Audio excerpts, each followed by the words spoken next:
Hey guys, welcome back to my channel. If you are new here, welcome. I am about to share with you my 9-month-old baby boy's update. And it's kind of ironic, but on my 9-month appointment, well, on my son's 9-month birthday, I actually have to go back to the birth center where he was born to have my thyroid tested. So I'm literally in the exact same place that I was 9 months ago. If you watched my videos, you know that I labored in that tub and gave birth right there on that bed. So surreal to be right here again. 9 months to the day, baby boy. We celebrated his 9 months by checking out a waterfall thanks to all the rain here in California. Okay, so we went to the doctor's appointment yesterday, and the doctor said that he is now in the 95th percentile for height and in the 50th percentile for weight, which is a little lower than he was before. But because of the infection that he had, he lost a little bit of weight. And she said she's not concerned. Everything is great. You know, all of his vitals are good. His development is good. I will tell you guys, as far as development, this kid does not want to crawl yet. He's like, no, I can roll really well and really fast from point A to point B, and that works fine for me. So I'm just gonna roll. So that's happening. And he likes to growl at people. He really does, it's funny. He still doesn't say mama, which is still rude as far as I'm concerned, because who's feeding you all the time? Mama. Anyhow, I posted some pictures on my Instagram for those of you who want to check them out. It's at Michelle Motivation, and I was posting foods that my son eats, and we're doing kind of a modified version of baby-led weaning. And after I posted the pictures of what my son was eating, I got a ton of messages. Can you give me ideas? What should I feed my baby? I'm not sure. And at first when I got those messages, I was like, wait, am I qualified to tell people what to feed their kid? And the answer is no. I'm only qualified to tell you what I feed my kid. I did work with a nutritionist who specialized in babies at one point, babies and toddlers. And so she gave me some great information. And I talked a little bit about that on my last video where I was sharing what I ate to lose the baby weight, but to keep the breast milk supply going strong. So if that's something you want to see, take a peek at my last video because I think it'll be helpful for those of you that are curious about that. But I did go and watch a webinar, and I'll give you guys the information in the section below, because she talks about the importance of feeding your baby 100 foods by the time I think it's that they're 1. And the idea behind this is when you've introduced 100 foods to them by the time they're 1, they are not likely to be as picky. They're much more likely to eat a wide variety of foods. And the baby-led weaning part is where you're actually giving them the opportunity to feed themselves, and you're not pureeing everything. So as I said, I'm doing a modified version of that, and I will show you guys what that looks like. I'll show you what we had for lunch today. So here's an example of what my son is eating. Beans, avocado, rice, mushrooms, and asparagus. And then I'll show you guys what I'm eating. Pretty much eating the same thing, except mine are not cut into the same sizes. As you see, some of the things I cut for my son and some of the things I don't. And then we both have water. And then I have an avocado that I will kind of spoon into his mouth if he wants. And then these bibs, by the way, are the bomb diggity. Okay, so you guys can see that really I just make extra of whatever my husband and I are eating. Now, we're not currently feeding him meat, and we may introduce meat to him when he's 1. We may not. We'll kind of figure that out as we go. My husband and I were both vegans at one point together. We were both vegetarians at one point together, and so we're not necessarily big on pushing meat anyways. We do consume meat, but I'm not in a hurry necessarily to get it in my son's stomach. Okay, so I mentioned that I had worked with a nutritionist that specialized in babies and toddlers. And one of the things that she taught me that was really important is food pairing or food combining. And so at every meal you want to have a healthy fat, a protein, and a carb.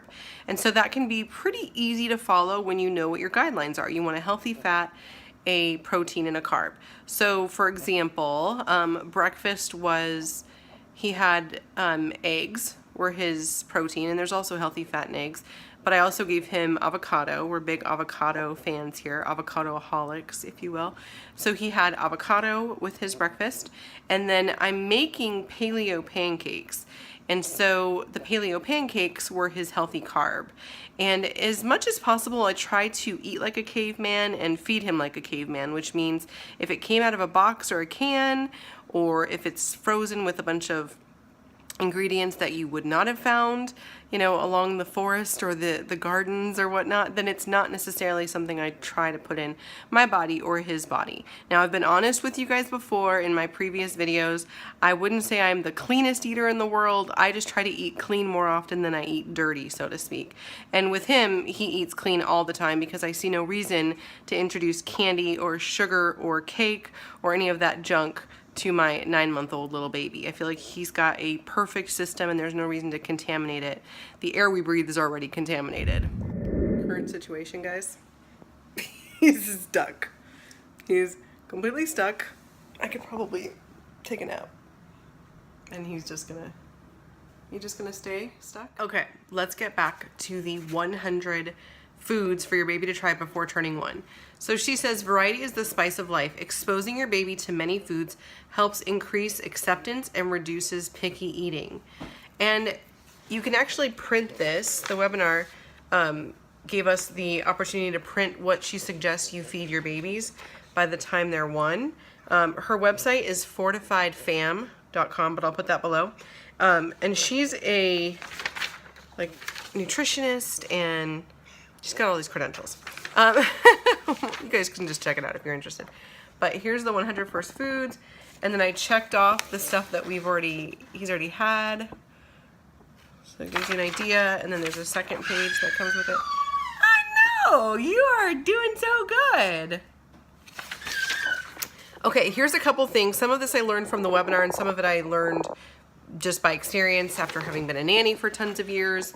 You never want to force your baby to eat. So if you have the baby that you're trying to shovel a spoonful of food in and they're going eh, and pushing it away, you really want to respect their cues, because what you don't want is to cause them to feel like they don't have a say-so with their own body. Now that's for tons of reasons, but if we keep this just on the food topic, the more you push food on them, the more likely they're going to push food away. She also talked about creating the environment to be safe and peaceful.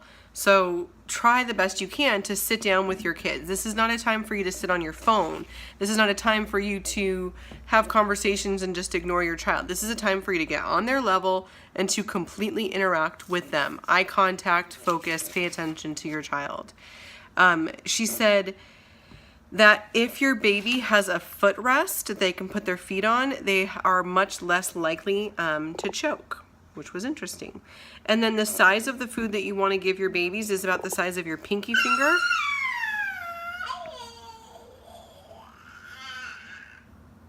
Thank you. You can roast sweet potatoes, which is what I'm currently doing. I'm making our own sweet potato fries. I just skinned sweet potatoes. Thank you for adding that too.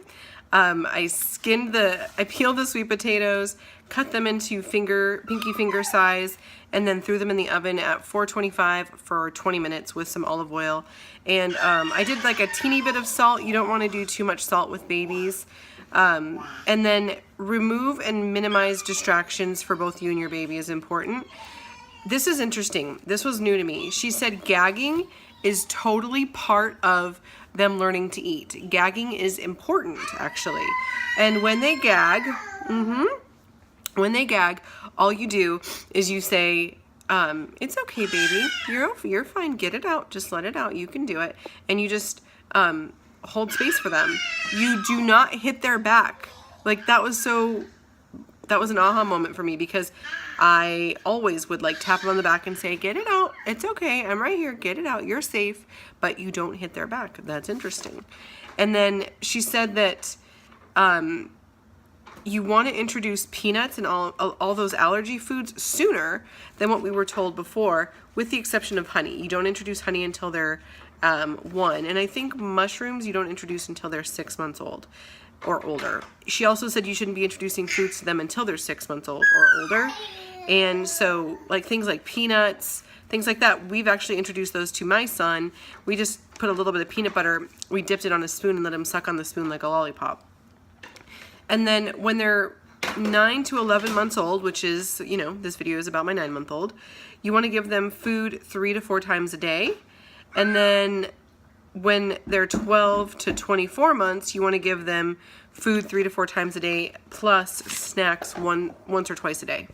I also try and meal prep for both of us. I talked about that in my How I Lost the Weight video. Yeah, and the reason I try and meal prep is because it's very easy to get home, whether it's from work or from the park or from whatever, and go, oh no, we don't have anything planned for dinner. What should we feed them? And then in that situation, you're just gonna grab fast foods, and fast foods are oftentimes not the healthy foods. So have a plan. Try to prepare your meals ahead of time. It's really not that hard. You just need to do it. And then there are certain places, if you have a game plan for, like we love Sharky's. Yeah, not Shakey's, the pizza place, Sharky's. Sharky's has tons of organic options, a great wide variety. Hopefully you guys can hear me over the T-Rex in the room. They have a great variety. For example, they have organic yams. So when we go, I will give him some of the organic yams off of my plate, or we'll offer him food between whatever my husband and I have that he can try, whether it's the avocado, you know, things like that. So if you do have to eat out, you know, sometimes I'll bring my own food when we go eat out. I do for you. Excuse me, I have a cold, obviously, that's why I sound like this, and I'm sniffling. It's been going around like crazy here in Southern California. It's been pouring, and a bunch of people have gotten sick. I don't know if there's any relation there, because probably people in Seattle don't get sick more, but I digress. I'm getting way off topic, my little man. Way off topic. Way off topic. We gotta focus. We gotta focus. We gotta focus. It's hard to focus. Very hard to focus when there's this cute little munchkin. Cute little munchkin. Okay, so if you're gonna eat out, try and eat out at a place that is healthy. And when I say healthy, like really try to be healthy. Because remember, you are shaping their taste buds. You are telling them what they should want to eat later on in life. I was given a lot of junk food when I was a kid. And I've seen pictures of my siblings drinking soda from a bottle. Like, that's not a good idea. Now, granted, we know more now, so when you know better, you can do better. But if you stick to the caveman diet, if you stick to feeding your kids food, did you hear him growling? That's the growling I was talking about. Ah! Ah! You silly. You silly. You silly goose. I have noticed that there are times when my son is teething and he's pushing food away because he doesn't want to eat. It actually hurts. So listen to your baby. If your baby's wanting to eat more, let them eat until they're content. If your baby's done sooner than you think they should be, let them be done. There was one day when he really pushed food away, and I was kind of like, wow, I'm surprised you're pushing food away. You didn't eat very much. And then later on that day, he started having a fever. His poop was different. I'm like, okay, he's not feeling 100%. So I'm glad I didn't push him to eat more, because that's what I think he should do, let's say, and then cause him to throw up or things like that. You know, when they can't communicate with words, they can only communicate kind of with body language. And so pushing food away or turning their head to the side is their way of saying, no, thank you, I'm not interested. One thing that has worked with him is I've said, okay, if you don't want any more, that's fine. I'm just going to finish my lunch. And so I'll leave him in his high chair. I'll hand him something that keeps him entertained, like a cup, so he can practice drinking his water, which he's getting better at, because we do want to introduce water frequently throughout the day. It helps with the digestive system. And I'll say to him, you know, ooh, this is good. And I'll just continue eating my food. And more times than not, before I'm finished eating, he's like reaching for my food. So I don't know if it's that reverse psychology where it's like, oh, you don't want it? I'm just going to tell you how good it is and keep eating it, and then eventually you are going to want it. And that does work. But at the end of the day, I'm really not trying to trick him. If he's hungry, I know he'll let me know. A baby is never going to starve themselves to death. They will eat when they're hungry. And I know this little 9-month-old is no exception. So for dinner tonight, I'm giving him kind of a couple things to choose from. He's got rice cake with sesame seed butter. So that's a good carb and protein combo. Raw string beans. and then 2 different types of potatoes. So he's got hash brown potatoes, and then sweet potato fries, and then the green that you see is peas and not asparagus, peas and Brussels sprouts. So this is dinner. Yeah, are you hungry? So that's it. I don't really want to make this a long video. Most moms of 9-month-olds don't have time for a long video, but that's the short and sweet how to feed your baby. And as far as the timing of it, I would recommend that you feed your baby about 30 minutes after you've breastfed or given them a little bit of milk. So this way they're not starving, and also the milk is still their main source of nutrition. So for the first year, foods is mostly just to start to understand how to eat. It's starting to help them learn how to use their tongue and move their tongue, which actually helps with speech. And it's also an opportunity for them to explore and get small amounts of nutrients. It's not their main source of nutrition. So if you have a baby who's still pushing food away and they're 8 months old, it's fine. They will not be a child who never eats, I'm sure of it. So don't be too hard on them. I have found one quick tip that works with my son is if I sit down and actually eat the same foods he's eating, he's much more likely to eat them. And if I feed him foods, if I offer him things off of my plate, somehow he thinks that's better than what's on his. Another quick tip that I just remembered is I love the silicone, it's food grade, silicone plates that actually stick to the tray because then they can't pick them up. That's amazing. And then we've started using, they're called Grabbies, little forks and spoons. If you guys have been on my Instagram, you've seen him with his little forks and spoons that he can use so he can shovel his own food in, which is really awesome. I think he loves that. Temperature, play with temperature. Sometimes give him warm peas, sometimes give him cold peas. Like, give them the opportunity to try different flavors with different temperatures. Have fun with it.